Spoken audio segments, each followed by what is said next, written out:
Channel నేను మీ మాధురి. ప్రస్తుతం మనం పెద్దపల్లి జిల్లాలోని రామగుండం నియోజకవర్గం స్థానిక గోదావరిఖని పవర్ హౌస్ కాలనీలోని శ్రీ కాశీ విశ్వేశ్వర ఆలయంలో ఉన్నాము. ఈ ఆలయం చాలా ప్రత్యేకమైనది. ఇక్కడికి చాలా మంది భక్తులు వస్తారు. వారు కోరిన కోరికలు నెరవేరుతాయని భక్తులకు అపూర్వ నమ్మకం ఉంది. మరి తెలుసుకుందామా ఈ ఆలయం యొక్క ప్రాధాన్యత మరియు విశిష్టతల గురించి ఈ రోజు మీ 3D టీవీ న్యూస్ ఛానల్ ద్వారా మీ ముందుకు.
శ్రీ కాశీ విశ్వేశ్వర ఆలయ ప్రధాన అర్చకులు ఉజ్జల వెంకటేశ్వర శర్మ గారు మనతో ఉన్నారు. వారి మాటల్లోనే తెలుసుకుందాం.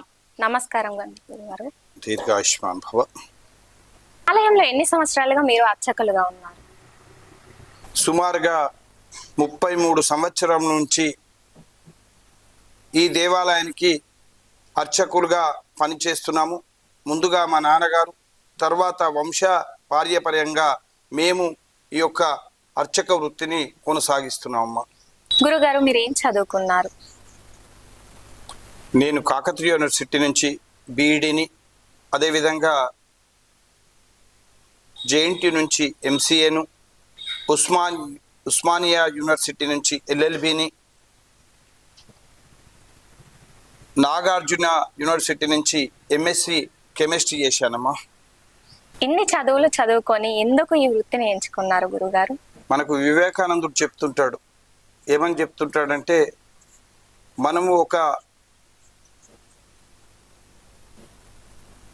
ఆకలి ఉన్నవానికి అన్నం పెట్టామనుకోండి, ఆ రోజు మన పేరును గుర్తుంచుకుంటాడు, మళ్ళీ తర్వాత మర్చిపోతాడు.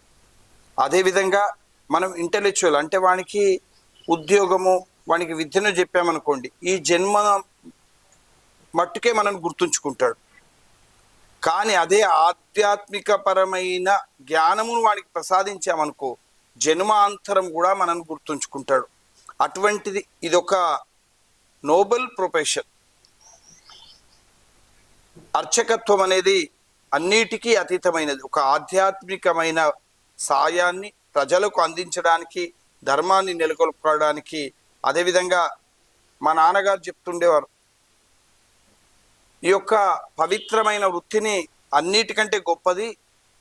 నేను చాలాసార్లు ఉద్యోగాలకు వెళ్దామని వైశ్య బ్యాంకులో చేరినప్పుడు నాకు ఆరోగ్య సమస్యలు రావడము, అదేవిధంగా నేను కరీంనగర్ ఈనాడులో చేరినప్పుడు కూడా నాకు కొన్ని అంతర్గతంగా కొన్ని సమస్యలు రావడము, ఇవన్నీ కూడా ఇబ్బందులు వస్తున్నప్పుడు మా నాన్నగారు చెప్పేవారు, అరే మనకు ఆ కాశీ విశ్వేశ్వరుడు భగవంతుడు అన్ని ఇచ్చాడు, ఆయనను నా తదనంతరం కూడా నీ వృత్తిని కొనసాగించాలి, ఆ యొక్క ఆయనకు సేవ చేసుకునే భాగ్యం మనకు కల్పించాడు కనుక మనం ఈ అర్చక వృత్తిలో నా తదనంతరం కూడా నువ్వు కొనసాగించాలని తెలియజేయడం జరిగింది. అందుకే అప్పటి నుంచి నేను ఈ దేవాలయాన్ని దాదాపుగా 2012 సంవత్సరం నుంచి పూర్తి స్థాయిలో అర్చకులుగా ఈ దేవాలయానికి నేను పనిచేస్తున్నాను. అంతకంటే ముందు మా నాన్నగారు పూర్తి స్థాయి అర్చకులుగా ఉండేవారు. గురువు గారు, అన్ని ఆలయాల్లో ఒక్క పీఠం మీద ఒక్క విగ్రహం మాత్రమే ఉంటుంది, కానీ ఈ ఆలయంలో ఒక్క పీఠం మీద 5 విగ్రహాలు కనిపిస్తున్నాయి. దానికి గల ప్రాముఖ్యత ఏంటి? చాలా చక్కనైన ప్రశ్న అడిగావమ్మా. భక్తులందరికీ అదొక సందేహమే. ఏ దేవాలయానికి వెళ్ళినా మనకు మూల విరాట్టు శివుడు, విష్ణువు, అదేవిధంగా అమ్మవారు కనిపిస్తుంది. కానీ మన దేవాలయంలో ఆ పరమేశ్వరుని చుట్టూ 4 విగ్రహాలు, సూర్య భగవానుడు, అదేవిధంగా విష్ణుమూర్తి, అమ్మవారు గణపతి కనిపిస్తున్నారు. ఎందుకు అంటే 3వ శతాబ్దానికి ముందు ఆదిశంకరాచార్యులకు పూర్వము కొందరు మేము శైవులము, మేము శివారాధన చేస్తామని, కొందరు మేము వైష్ణవులను, విష్ణుమూర్తినే ఆరాధిస్తామని, కొందరు ప్రకృతివాదులు అంటే ప్రకృతిని ఆరాధించేవారు, అంటే సూర్యుడిని, భూమిని, నదులను. ఆ విధంగా అప్పుడు వాళ్ళు నాస్తికులను పిలిచేవారు, అంటే కనిపించే దేవత ఆరాధన చేసేవాళ్ళు. అదేవిధంగా కొందరు శాక్తికేయులు అమ్మవారిని పూజించేవారు.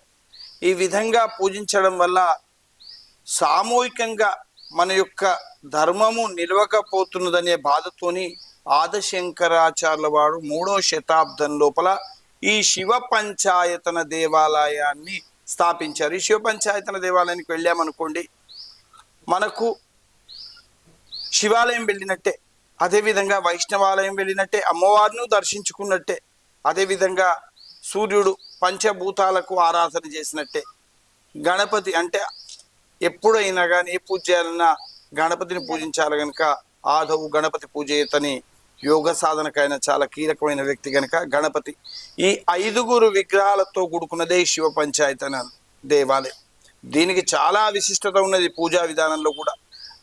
ఆ విధంగా ఆదిశంకర్ల వారు హిందూ సంస్కృతిని ఏకం చేసుకోవడానికి ఈ యొక్క శివ పంచాయతన దేవాలయాన్ని స్థాపించారమ్మా. గురువు గారు, మన గోదావరికని ప్రాంతంలోనే మొట్టమొదటిసారిగా దేవి నవరాత్రులు ప్రారంభమయ్యాయని విన్నాము, నిజమేనా? అమ్మాన 1968 సంవత్సరం లోపల ఈ యొక్క పౌరోస్ కాలనీలో మొట్టమొదటిసారిగా ఆ యొక్క అమ్మవారి నవరాత్రాలు ప్రారంభమయ్యాయి. అప్పటి నుంచి కూడా నిర్విఘ్నంగా ఇప్పటి వరకు కూడా ఈ దేవి నవరాత్రులను కొనసాగిస్తున్నాము. దీని విశిష్టత మరియు ఏమిటంటే దరిదాపుగా 60 సంవత్సరాల శ్రీచక్రమునకు ఇక్కడ నిత్య ఆరాధన జరపబడుతుంది. ఆ యొక్క దేవి నవరాత్రాల లోపల నిత్య హోమం, అదేవిధంగా చతుషష్ఠి ఉపచార పూజ త్రికాలాల లోపల, అదేవిధంగా సప్తశతి పారాయణము 9 రోజులు కూడా విశేషంగా జరపబడుతుంటాయి. ఇక్కడ ఆ అమ్మవారు ఈ దేవాలయంలో నవరాత్రాలు ప్రారంభమై తర్వాత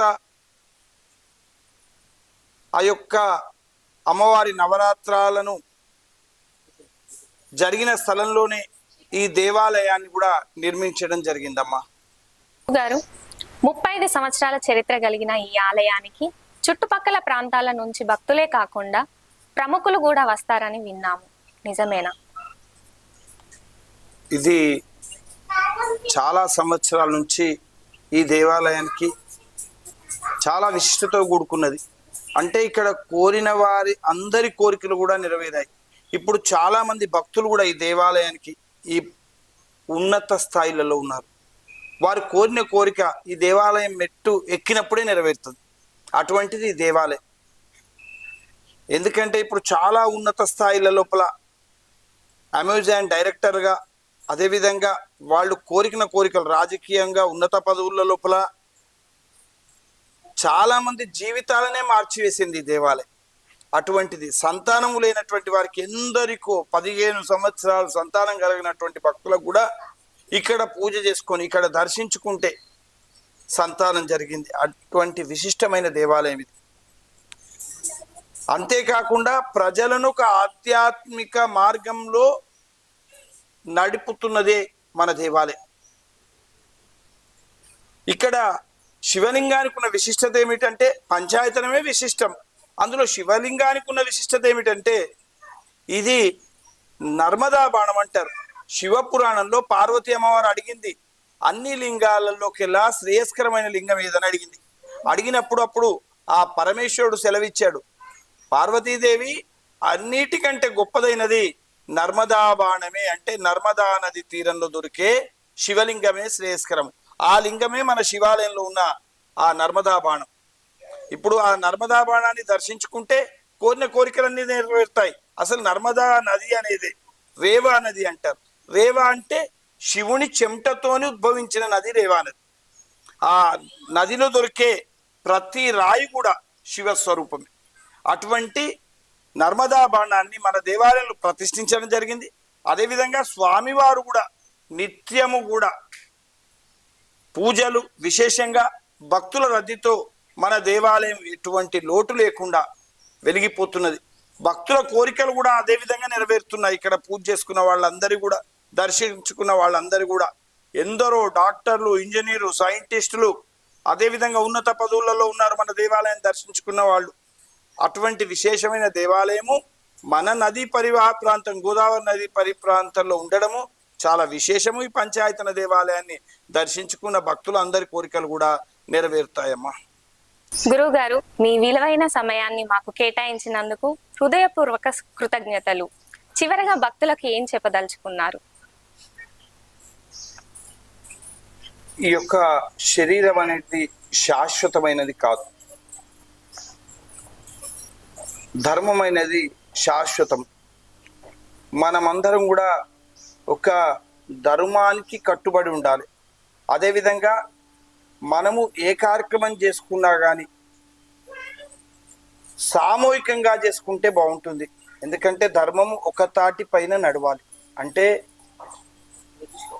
ఒక వాడకొకటి కాకుండా కనీసము ఒక గణపతిని ప్రతిష్ఠించుకున్నా కానీ ఒక సుమారుగా ఒక 2000 మంది ఉండేటట్టు, ఓ 1000 మంది అన్న కనీసం 10 మందికి ఒకటి కాకుండా. ఎందుకంటే ఒక 1000 మంది ఉన్నారనుకోండి, చక్కగా పూజా కార్యక్రమాలు నిర్వహించుకోవచ్చును. అదేవిధంగా ఆర్థిక భారం లేకుండా కూడా మనం కొనసాగించవచ్చును. అమ్మవారిని ప్రతిష్ఠిస్తే కనీసం ఒక 5000 నుంచి 10,000 మంది, ఒక దేవాలయం కట్టుకుంటే 1,00,000 మంది, ఈ విధంగా నెలకొల్పుకున్నాం అనుకోండి, నిరాధారణ లేకుండా మన దేవాలయాలన్నీ కూడా చాలా చక్కగా నడిచే అవకాశం ఉంటుంది. ఎందుకంటే ఇప్పుడు మనం చూస్తుంటాం, చాలా దేవాలయాల్లో ధూపదీప నైవేద్యాలు లేకుండా అరిష్ట్యాలు జరిగే అవకాశం ఉంటుంది. కనుక భక్తులందరూ కూడా ఉన్న దేవాలయాన్ని చక్కగా కాపాడుకుంటూ మన యొక్క సంస్కృతిని నిలుపుకుంటూ పవిత్రతను కాపాడుకుంటూ ముందరికి వెళ్ళాలని తెలియజేసుకుంటున్నాను.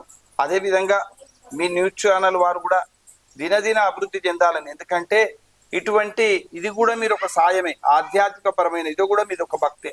మీరు ప్రజలకు అందిస్తున్నారు కనుక ఈ యొక్క ఆధ్యాత్మికంగా మీరు ఇంకా ముందరికి వెళ్ళాలని, మీ ఛానల్ ఇంకా అభివృద్ధి చెందాలని ఆ కాశీ విశ్వేశ్వరుని కోరుకుంటున్నాను.